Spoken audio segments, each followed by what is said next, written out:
Welcome back to me TV. నేను మీ స్వాతి. ధనవంతులకే అధికారులు సహాయం, సాగు రైతులకు అన్యాయం అంటున్న జేపీ అగ్రహారం రైతులు. అనకాపల్లి జిల్లా రోలుగుంట మండలం జేపీ అగ్రహారం రైతులు ఆదివారం రామాలయంలో ప్రెస్ మీట్ నిర్వహించి వారు మాట్లాడుతూ ఈనాం భూమి 128 ఎకరాలు భూమి మీద వారికున్న హక్కు క్విట్-రెంట్ శిస్తు దానంగా గ్రామంలోని కనుమూరి వెంకటాచార్యులకి శిస్తు వసూలు చేసుకునే హక్కు మాత్రమే ఉందని, తర్వాత 1912లో గిల్మెన్ సర్వే జరిపి 1 నుండి 32 నెంబర్లుగా సర్వే జరిపి గ్రామ పట్టణం నెంబరు 45గా నిర్ధారణ చేశారని, 1924వ సంవత్సరంలో కనుమూరి వెంకటాచార్యులు 6 గ్రామాలకు సంబంధించి 8,000 రూపాయలు శిస్తు అనుభవించే హక్కును పంచుకున్న దస్తావేజులు మా దగ్గర ఉన్నాయని, తర్వాత 1950వ సంవత్సరంలో సెటిల్మెంట్ కమిషనర్ ఆర్డర్ నెంబర్ 14/10, 1950లో ఎస్ఆర్ నెంబర్ 35/50, 1956లో ఈనాం రద్దు అయిన తర్వాత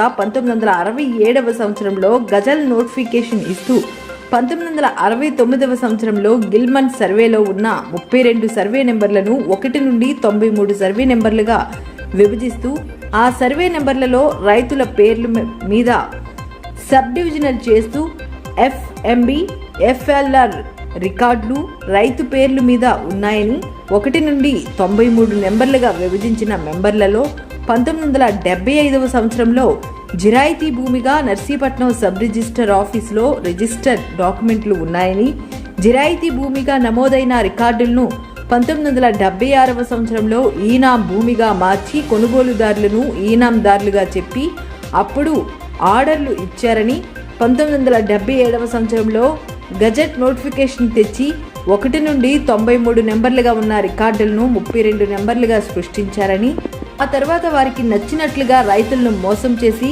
తప్పుడు ఆర్డర్లు ఇచ్చారని, వారికి 2014వ సంవత్సరంలో సాగులో లేని కొనుగోలుదారులకు పాసుపుస్తకాలు ఇచ్చారని, ఆ పాసుపుస్తకములను రద్దుపరచమని జాయింట్ కలెక్టర్ వారి కోర్టులో రిజిస్టర్ పిటిషన్ నెంబర్ 40/2017వ సంవత్సరంలో వేసినప్పటికీ ఆ కేసు నేటికి పెండింగ్లోనే ఉందని, ఈ కేసు పెండింగ్లో ఉన్నప్పటికీ 2018వ సంవత్సరంలో ఆ పాస్ పుస్తకంపై రావులపాలెం రియల్ ఎస్టేట్ వ్యాపారి నాగవర్మ ఆనందపురం రిజిస్టర్ ఆఫీసులో ధనబలంతో రాజకీయ నాయకుల అండదండలతో ట్రాన్స్ఫర్ రిలీవింగ్ ఆర్డర్ తీసుకున్న ఎంఆర్ఓ పి కృష్ణమూర్తితో ఆగస్టు 14, 15వ తేదీల్లో సెలవు దినములు అయినప్పటికీ 128 ఎకరాలకు గాను ఎటువంటి సర్వే జరపకుండా, ఎటువంటి గ్రామ సభ పెట్టకుండా, సాగులో ఉన్న రైతులకు ఎటువంటి నోటీసులు జారీ చేయకుండా వారికి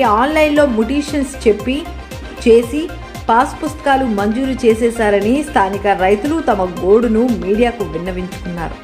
కనీసం ఇప్పటికైనా రెవెన్యూ అధికారులు 1969లో చేసిన సర్వే ప్రకారంగా ఎఫ్ఎల్ఆర్ రికార్డు ప్రకారంగా సాగులో ఉన్న యథార్థ రైతులను గుర్తించి మాకు పట్టాదారు పాసుపుస్తకములు మంజూరు చేయవలసిందిగా కోరుతున్నామని రెవెన్యూ డిపార్ట్మెంట్కు విజ్ఞప్తి చేశారు. ఈ కార్యక్రమంలో గ్రామంలో గల సాగు రైతులు, ప్రజలు పాల్గొన్నారు. నమస్కారం అండి. మాది రోలుగుంట మండలం జేపీ అగ్రహారం గ్రామం, అనకాపల్లి జిల్లా అండి. ముందుగా జేపీ అగ్రహారం గ్రామ సమస్యను గుర్తించి మా గ్రామ రైతుల ఆవేదనను గ్రహించి మా సమస్యను తెలుసుకోవడానికి వచ్చిన మీడియా మిత్రులందరికీ మా గ్రామ తరపున మీరందరికీ ధన్యవాదాలు. మా ఆవేదన ఏంటంటే తప్పుడు రికార్డులు తయారు చేసి మా గ్రామానికి రెవెన్యూ డిపార్ట్మెంట్ వాళ్ళు అన్యాయం చేశారు. దాని మీద చాలామంది మాకు గ్రామానికి ఏ రికార్డులు లేవని కొంతమంది తప్పుడు ప్రచారాలు కూడా చేశారు. కాబట్టి మీ మీడియా సమక్షంలో మా గ్రామానికి ఏ రికార్డు ఉంది, మా రైతులకు ఏ హక్కులు ఉన్నాయి, ఆ హక్కులన్నీ మీ ముందు నేను ప్రత్యక్షంగా కాగితాల రూపంలోని కూడా ప్రతి డాక్యుమెంట్ రూపంలో మీకు నేను చూపించదలుచుకున్నాను. కాబట్టి ఈ సమస్య మీద ఇప్పుడు స్టార్టింగ్ నుండి మీకు నేను విషయం అంతా చెప్తాను. జేపీ అగ్రహారం గ్రామం అనేది పూర్వం రాజులు ఎప్పుడో మా తాతలు ముత్తాతలు ఈ అడవులు ఉండి ఈ ప్రాంతం అంతా ఆ టైంలో ఉప్మాక దేవస్థానం పంతులు గారికి శిస్తు దానం చేశారండి. ఇది ఆ శిస్తుని దానం చేశారని నిరూపించడానికి మా దగ్గర 1862లో ఇది ఐఎఫ్ఆర్ కాపీ అండి. ఈ ఐఎఫ్ఆర్ కాపీలో ఇది శిస్తుదానం అని క్విట్ ఏనం దీన్ని క్లియర్గా శిస్తుదానం అని 35 రూపాయలు అప్పట్లో కట్టమని చెప్పేసి రాసిన క్విట్ ఏనం సంబంధించిన డాక్యుమెంట్ అండి ఇది.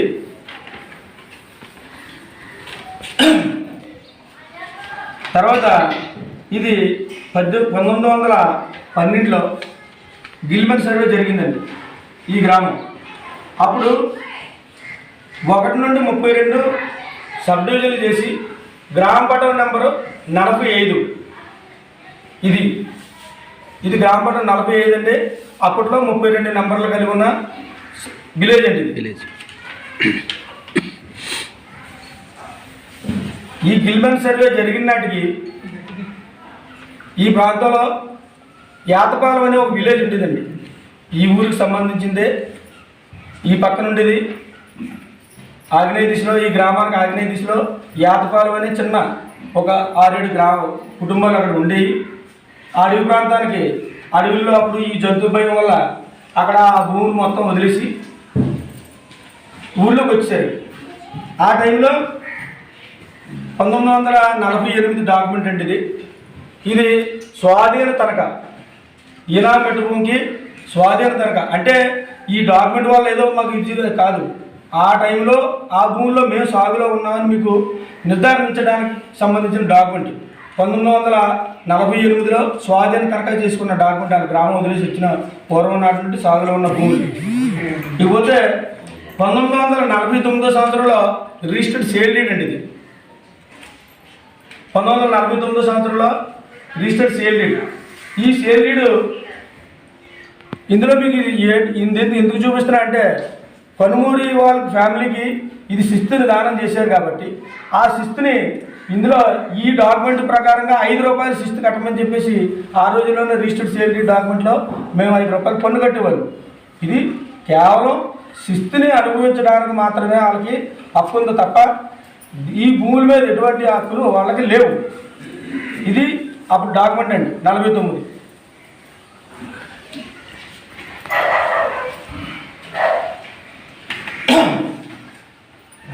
తర్వాత 1924లో ఎవరైతే కనుమూరు ఫ్యామిలీస్కి మేము శిస్తు కట్టేవాళ్ళమో వాళ్ళకి మొత్తం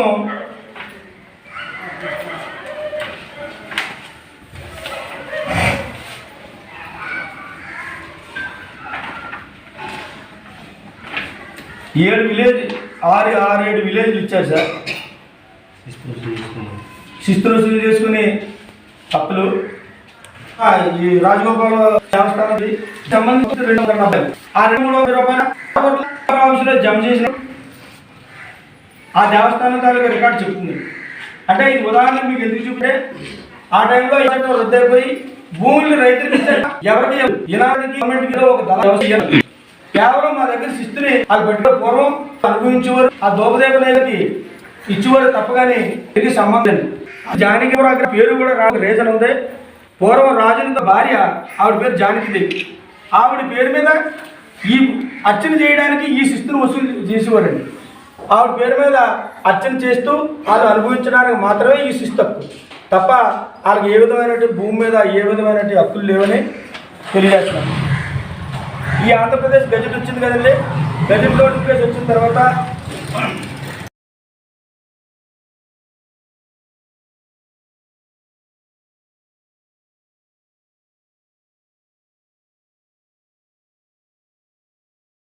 సర్వే జరిగిందండి 69లో. ఇది ఖండం 1.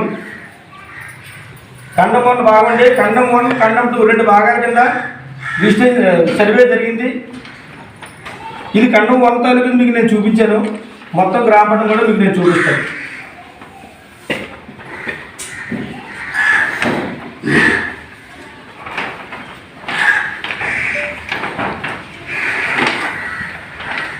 గ్రామపటం నెంబర్ 45 అండి. గిల్మెన్ సర్వేలో 32 నెంబర్ల కింద ఉన్న గిల్మెన్ సర్వే పట్టా నెంబరు గ్రామపటం నెంబర్ 45. 1912 తర్వాత 1969లో ఈ మ్యాప్ తయారు చేశారు. అప్పుడు మొత్తం 93 సబ్ డివిజన్లు చేశారు. 93 సర్వే నెంబర్. ఈ నెంబర్లో ఈ రికార్డు ఈ గ్రామ పంచాయతీకి సంబంధించినటువంటి ఎఫ్ఎంబి బుక్ అండి. 1 నుండి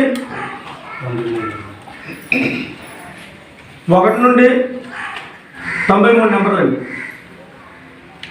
ప్రతి నెంబర్కి ఎఫ్ఎంబి ఉంది, దాని నెంబర్ సబ్ డివిజన్లు ఉన్నాయి. ఆ సబ్ డివిజన్లో ఏ రైతులు ఉన్నారనేది కూడా ల్యాండ్ రిజిస్టర్ 1969లో ఈ రికార్డులో ఉన్న ఏ రైతు పాస్బుక్లు ఇచ్చారు. 1969 నాటికి ఈ రైతు వారీగా మారిందండి. ఈ ల్యాండ్ ఇది మొత్తం రైతు వారీ భూమిగా మారిపోయింది. సర్వే జరిగింది. దానికి సంబంధించినటువంటి ఇది ఎఫ్ఎల్ఆర్ అండి. ఇదే మేము ఆర్టీ యాక్ట్లో తీసుకున్నదే ఇచ్చారు. అంటే దీనికి సంబంధించి ఎండార్స్మెంట్ కాపీ కూడా చూస్తాం.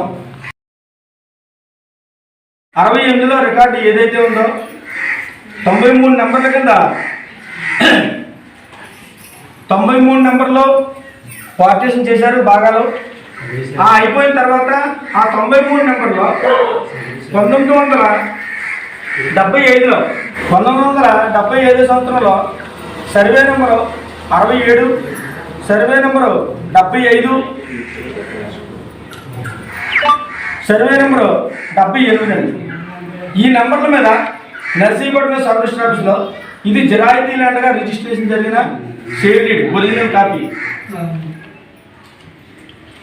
ఇది అప్పటికి కూడా ఇది సెటిల్మెంట్ అయిన రికార్డు చూపించాను. దాని ఎఫ్ఎంబి ఎఫ్ఎల్ఆర్ ఏ రైతులు సాగులో ఉన్నారో ఆ రికార్డు అంతా మీకు చూపించాను. ఇది జిరాయితీ భూమిగా మారినటువంటి తర్వాత మరి రికార్డులన్నీ తారుమారు అయిపోయాయి కాబట్టి రెవెన్యూ వాళ్ళు కూడా గుర్తించి మా బాధను అర్థం చేసుకొని మా గ్రామానికి కనీసం మీ మీడియా మిత్రుల ద్వారాగానైనా ఈ విషయాన్ని ఆ వరకు చేరాలని కోరుకుంటున్నాం. చేరి మాకు సంపూర్ణ న్యాయం జరుగుతుందని మీ అందరి సమక్షంలో మేము కోరుకుంటున్నాం. చూస్తూనే ఉండండి నిరంతర వార్తా స్రవంతి మీ టీవీలో.